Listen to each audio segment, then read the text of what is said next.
श्री स्वामी समर्थ. आचार्य मंजुषा जोशी या यूट्यूब चॅनलवरती आपल्या सगळ्यांचं सहर्ष स्वागत.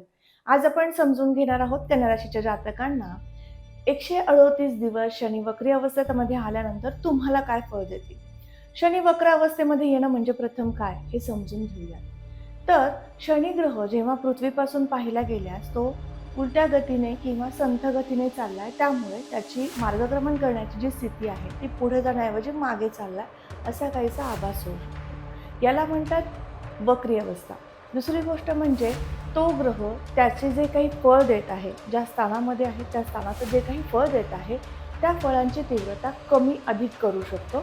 याला म्हणतात वक्री अवस्था. तर शनी ग्रह कन्या राशीला वक्री अवस्थेत आल्यामुळे काय करणार आहे ते आणि कधीपासून ते समजून घेऊया. 27 जुलै ते 11 डिसेंबर हा कालावधी असणार आहे वक्री अवस्थेचा. 138 दिवसांसाठी शनी तुमच्यासाठी काय घेऊन येत आहेत प्रथमतः समजून घेऊ. शनी कुठल्या स्थानामध्ये आहेत? शनी हे सप्तम स्थानातनं गोचर करतायत. 7व्या घरात मीन राशी आहे, तुमची कन्या राशी आहे, सप्तमातनं शनींचं गोचर आहे.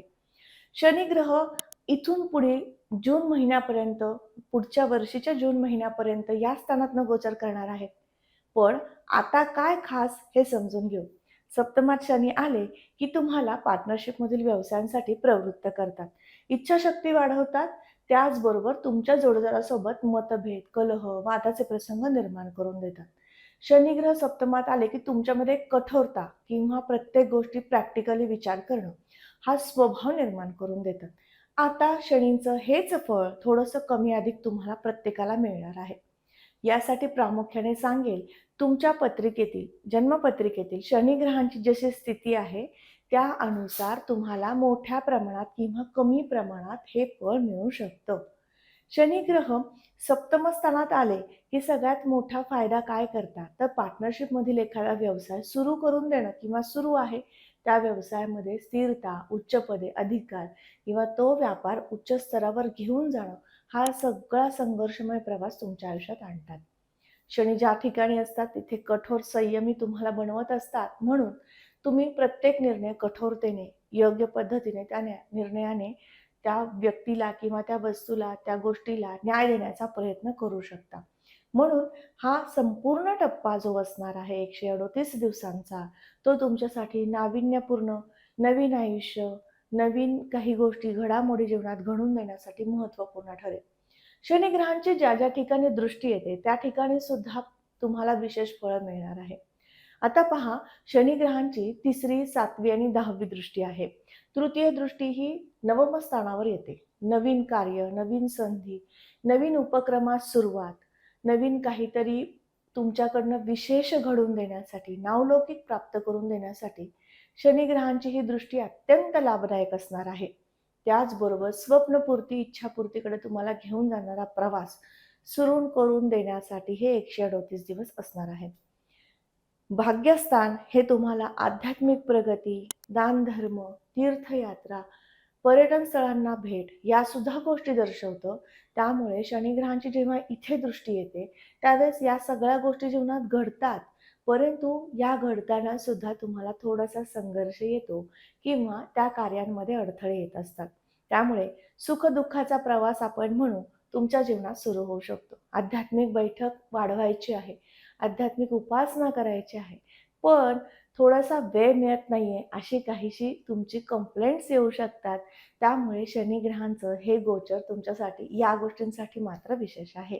त्याचबरोबर शनिग्रह ज्यावेळेस सप्तम दृष्टीने प्रथम स्थानाला पाहतील त्यावेळेस तुमच्या आयुष्यामध्ये स्वतःमध्ये एक विशेष बदल करावा. थोडासा आळशीपणा, लेझीनेस आला आहे तो दूर केला पाहिजे.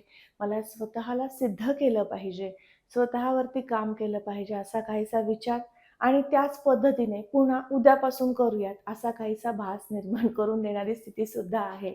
म्हणजे बघा, शनिग्रह तुम्हाला सुख दुःखाचा टप्पा देतो तो या पद्धतीने. तसेच शनिग्रह जेव्हा प्रथमाला पाहतात त्यावेळेस तुमचं व्यक्तिगत आयुष्यामध्ये थोडीशी उलथापालट करत असतात. तुम्हाला समजून घेणारे अत्यंत प्रियजन यांच्यापासून दुरावा सुद्धा निर्माण करून देऊ शकतात. तसेच तुमचं व्यक्तिमत्व उंचावण्यासाठी, सिद्ध करून देण्यासाठी तुम्हाला अधिक कठोर परिश्रम करायला लावतात. त्यामुळे संघर्षाचा पण हा टप्पा असणार आहे. याचबरोबर शनिग्रहांची दशमदृष्टी जी चतुर्थ स्थानावर येणार आहे. चौथं घर कुठल्या सुखांना दर्शवतं, तर मातृसुखाला आणि वास्तुवान सुखाला. पहा, तुमचं एक संकल्पित स्वप्न होतं. मला अमुक ठिकाणी अमुक पद्धतीचं संकल्पित वास्तू पूर्ण करून घ्यायची आहे. वास्तू संदर्भातील कार्य तुम्ही करताय, ते कार्य संपन्न करून घ्यायचंय. रिअल इस्टेटमध्ये तुमची कामं सुरू आहेत, त्या कामांमध्ये गतीने ती कामं करून घ्यायची आहेत. हे तुमचं कार्य आहे, स्वप्न आहे, ते पूर्ण करताय. परंतु यामध्ये अडथळे अडचणी येऊ शकतात, म्हणून सुद्धा तुम्हाला अधिक परिश्रमाचा हा टप्पा सुचवलेला आहे. त्याचबरोबर वाहन खरेदीसाठी सुद्धा योग या दरम्यान येऊ शकतात. तुम्हाला इच्छित एखादं वाहन खरेदी करायचं होतं, पुन्हा करूयात हा विचार होता. आता ते स्वप्न तुम्ही आता साकार करण्यासाठी प्रयत्नशील होऊ शकतात. हाच तो 138 दिवसांचा टप्पा असणार आहे. मातृसुखाबाबतीमध्ये सांगायचं झाल्यास, जेव्हा शनींची दृष्टी चतुर्थावर येते, त्यावेळेस आईसोबतचे मतभेद होणं, आईपासून वियोग दर्शवणं, या काही गोष्टी होऊ शकतात. ज्यांना आई आहे त्यांच्यासाठी हा नक्की विशेष सल्ला असेल. आईपासून तुम्हाला कुठलीही गोष्ट लपवायची नाही किंवा तिला राग येईल किंवा तिला दुःख होईल असे कुठलेही प्रसंग तिच्या आयुष्यात आणून द्यायचे नाही. ही एक गोष्ट तुम्हाला विशेष करायची आहे. त्याचबरोबर मातृसुखासाठी जसे तुम्ही अ, आईचं सुख प्राप्त करून घेण्यासाठी नक्कीच प्रयत्नशील असता किंवा प्रयत्न तुम्ही करताय. परंतु इथे जर तुमच्याकडनं काही गोष्टी लपवाछपवी झाली, तर मात्र तुमच्या जवळची, सगळ्यात जवळची असणारी व्यक्ती म्हणजे आई, हिच्यापासून दुरावा अंतर निर्माण होऊ शकतं. शनी ग्रह ज्यावेळेसही चतुर्थ स्थानावरती दृष्टी देतात, तेव्हा हे फळ प्रामुख्याने देत असतात. अनेक लोकांचे अनुभव ते माझ्यापर्यंत शेअर करत असतात, की सध्या स्थितीमध्ये ही गोष्ट घडतीये का? तर वक्री अवस्थेतील शनींचं हे फळ निश्चित त्यांना तेव्हा मिळत असतं. जन्मपत्रिकेमध्ये ज्यावेळेस आपला जन्म झालाय, त्यावेळेस जरी ग्रह वक्री अवस्थेत असेल, तर त्यांना सुद्धा हे फळ वारंवार आयुष्यभर मिळत असतं. त्यामुळे तुम्हाला एक विशेष माहिती मिळाली. जो ज्योतिष वर्ग आहे, ज्यांना ज्योतिष प्रेमी आहेत, त्यांना ज्योतिषशास्त्राचा अभ्यास करायचा आहे, त्यांच्यासाठी हा प्रमुख विशेष उल्लेखनीय एक सल्ला किंवा विशेष एक नोट आपण या माध्यमातून देण्याचा प्रयत्न केला. त्याचबरोबर तुम्हाला या सगळ्या कालावधीमध्ये 138 दिवसांमध्ये पैसा संचय कसा करायचा आहे, वास्तूचं स्वप्न पूर्ण कसं करायचंय, कुठे नियोजन करायचंय, रिअल इस्टेटमध्ये कुठे गुंतवणुकी करायच्यात, याबद्दल शनी वारंवार तुमच्यापर्यंत शुभ संदेश देतील किंवा विविध माध्यमातून तुमच्यापर्यंत माहिती पोहोचवतील. याचा योग्य वापर करून तुमच्या आयुष्यामध्ये जी गोष्ट नाहीये, ती प्राप्त करून घेण्याचं कार्य तुम्हाला करायचं आहे. त्यामुळे तिसरी, 7वी आणि 10वी दृष्टी तुम्हाला काय देऊ शकते शनी महाराजांची, हे समजून घेतलं. आजचा हा महत्त्वपूर्ण व्हिडिओ तुम्हाला कसा वाटला लगेचच कमेंट करून सांगायचं आहे. कमेंटमध्ये श्री स्वामी समर्थ लिहिण्यास अजिबात विसरू नका. जसे तुम्ही राशीफळाला भरभरून प्रेमाने प्रतिसाद देता, तसेच ग्रहांचं परिवर्तन, वक्री अवस्था, अस्त अवस्थेतील गोचर यांना सुद्धा तुम्ही सुंदर प्रतिसाद देत असता. याचबरोबर आपण आता वास्तू संदर्भातील शृंखला सुरू केलेली आहे. वास्तूची माहिती, वास्तुशास्त्र आपल्याला जीवनामध्ये कसे शुभ परिणाम देऊ शकतं, वास्तूमध्ये काय गोष्टी घडल्यानंतर तुमच्या वास्तूला आपण सकारात्मक बनवू शकतो, या व्हिडिओची सुद्धा शृंखला आपल्याच या चॅनलवरती अपलोडेड आहे. नक्की समजून घ्या, त्याही विषयाची माहिती घ्या.